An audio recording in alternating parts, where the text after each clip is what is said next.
Welcome to školasrpskog.com. Šta radite nedeljom? What do you do on Sundays? Da vidimo Joe.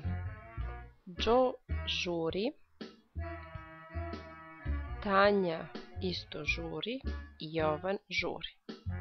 Znači možemo reći Joe i Tanja i Jovan žure.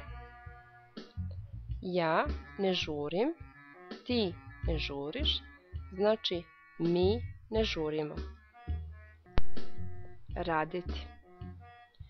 Nedeljom Joe radi, ja nedeljom ne radim, ti nedeljom radiš, znači vi radite, odnosno ti i Joe radite nedeljom, Tanja isto radi nedeljom, a Jovan ne radi.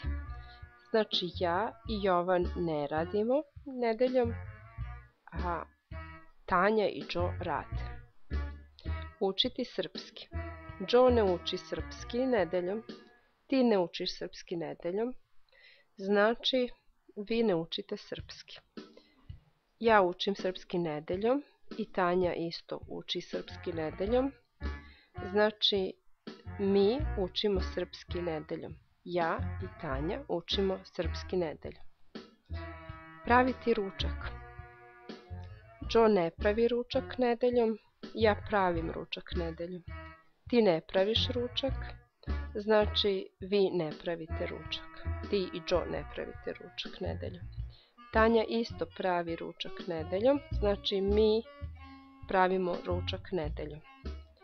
Jovan ne pravi ručak, znači Joe i Jovan ne prave ručak nedeljom. Now you try to do the same for dolaziti kući.